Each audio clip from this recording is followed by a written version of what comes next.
Токму така, пред 2 месеца поднесена е иницијатива од страна на регулаторите за електронски комуникации на балканските држави за укинување на роамингот и за разговорите и за интернетот. Денеска во Скопје регулаторите се гости во Агенцијата за електронски комуникации.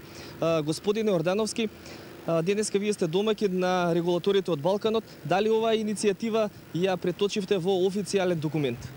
Благодарам, Кире. Поздрав до гледачите на Канал 5. Денеска во официјална посета на АЕК и на Република Македонија се националните регулаторни тела на Република Турција, Црна Гора, Србија, Албанија, Бугарија и Хрватска.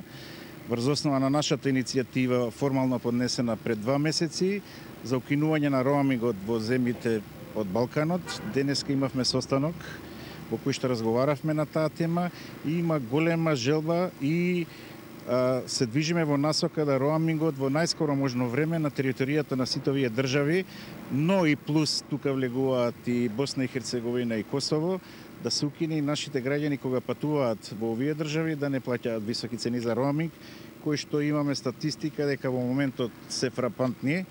Значи денес една од темите на состанокот беше дека нашите корисници плаќаат 5 пати повисоки цени за говор, значи 532% повисоки цени од граѓаните на Европската Унија кога патуваат, плаќаат 3 пати повисоки цени за СМС, 297% повеќе од граѓаните на Европската Унија и што е најфрапантно, плаќаат повеќе од 33 пати повисоки цени за интернет кога патуваат во државите, значи 3301% цените за интернет, за така наречениот data roaming, се повисоки отколку што плаќаат граѓаните на Европската Унија.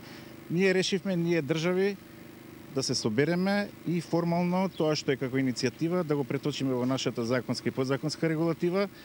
Очекувам дека во најскор можен рок таа иницијатива ќе се реализира.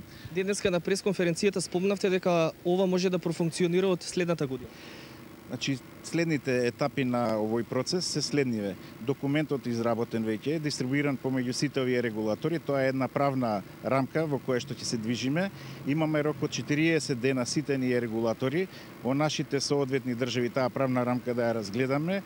Следниот состанок и очекувам потпишување на мултилатерален договор ќе биде на 28 септември во Будва, во Црна Гора, каде што заедно со министрите на сите држави и директорите на регулаторните тела ќе се потпише тој мултилатерален договор кој што потоа ќе оди на соодветните парламенти, каде што треба да се ратификува. До сега земјите кои што се сигурни и во оваа иницијатива се 4: Македонија, Србија, Црна Гора и Албанија. Очекувам и другите држави да ги анимираме. Денеска имавме плоден состанок и другите држави од регионот. Бугарија и Хрватска имаат проблем затоа што се членки на ЕУ. Ке ни ќе оди малце потешко, може би нема да успееме, но затоа тука се и Босна, и Косово, сите држави од регионот кои што не се членки, ќе можеме да го потпишеме. Дали има формално правни пречки за реализација на овој проект, со оглед на тоа дека треба да се менуваат дел од законодавствата во законите во сите земји? Значи, во нашиот закон за електронски комуникации треба да се додадат 2 нови члена, кај што агенцијата ќе биде во можност да го регулира роаминг пазарот. Тоа веќе ние го имаме ставено и ќе го иницираме по потпишување на договорот, измена на ЗЕК и во подзаконски акти, но тоа е дел од цел процес кој очекувам, ако стварно вложиме сите максимум од страна на АЕК и од моја лична страна е заложбата да се вложи максимум, дека тоа може до нова година се заврши и здравје Божи идната година нашите луѓе да не плаќаат. Како реагира на ова Брисел? Дали го известивте Брисел со оглед на тоа дека нели ние сме членка на меѓународната асоциација? Јас пред недела дена комуницирав со членството на бордот на БЕРЕК и на АРГ и на претседателот Горан Марби. Го известив дека имаме регионален состанок на тема роаминг. Брисел нема ништо против тоа. Тоа е во насока на тоа што веќе се случува во Европа. Во Европа има минимален роаминг. Со новата иницијатива на Европската комисија до Европскиот парламент, Roam Like Home, ќе се укине комплетно роамингот. Значи ние сме во иста насока и нема тука ништо спорно од тој аспект. Значи јас сум дел од тоа претседателство и веќе и Брисел е запознаен за нашата иницијатива и никакви пречки нема. И за на крај, ме интересира како реагираат компаниите со оглед на тоа дека ако роамингот се укине и за разговорите и за интернетот, неверојатно значи ќе им се намалат приходите. 27,2% од total roaming revenue, од тоталниот, значи 27,2% од вкупниот приход на операторите од роаминг.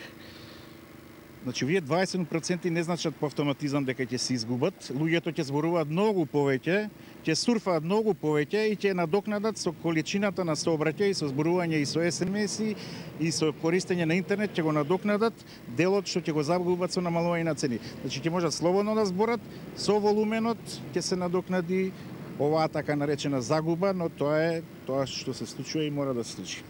Ви благодарам што бевте гостин во овие вести.